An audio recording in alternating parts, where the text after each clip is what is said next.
Le RDIG, Rassemblement pour le développement intégré de la Guinée, a animé samedi matin une conférence de presse. C'était au siège du parti à Imbaya, dans la commune de Matoto. Au menu de cette rencontre, les acquis du RDIG et la situation sociopolitique du pays.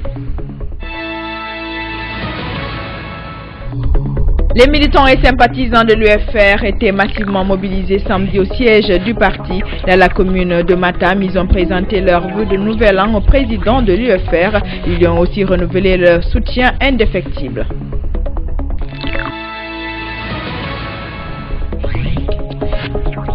L'association des ressortissants de Massanta renouvelle son soutien aux idéaux du chef de l'État. Les membres de cette association étaient samedi au domicile privé de leur président. Ils ont mis à profit cette occasion pour présenter au fils de la forêt les vœux de nouvel an. C'était en présence de quelques personnalités de haut rang.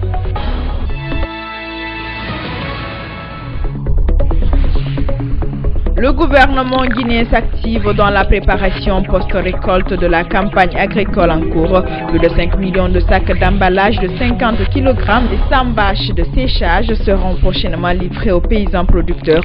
La société Import-Export Cimex, groupe fournisseur de l'État guinéen, a entamé les débarquements à Conakry sous la supervision des représentants du gouvernement.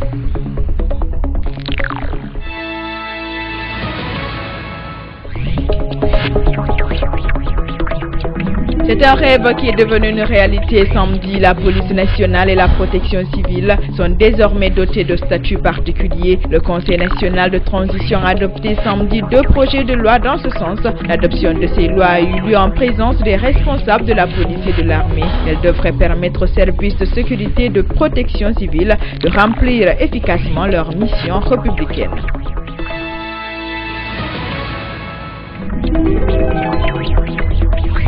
Le Goa Group organisé des hommes d'affaires a initié samedi une rencontre de concertation. La démarche vise à informer et sensibiliser les membres de la structure pour une mobilisation en faveur du projet d'assainissement des marchés de la capitale, un projet qui devrait démarrer à partir du 26 janvier prochain.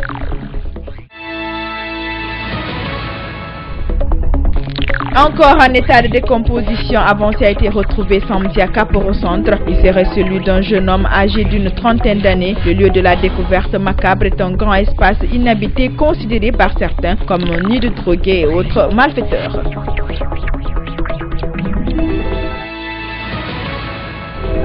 Des blessés graves et des véhicules endommagés, c'est le bilan d'un accident de la circulation survenu samedi dernier au quartier Ratoma Centre. L'excès de vitesse serait à l'origine de cet accident.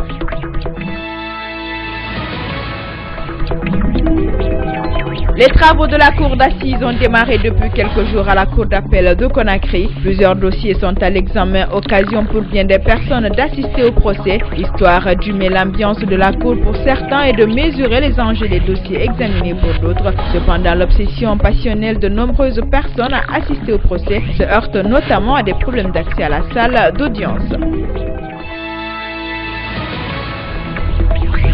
Après la sortie fracassante de son premier album intitulé G4 Life en octobre dernier, le rappeur Jani Alpha a animé samedi un point de presse au centre culturel franco-guinéen organisé par le groupe Tatou. Cette rencontre intervient en prélude du premier spectacle de l'artiste prévu ce mois-ci.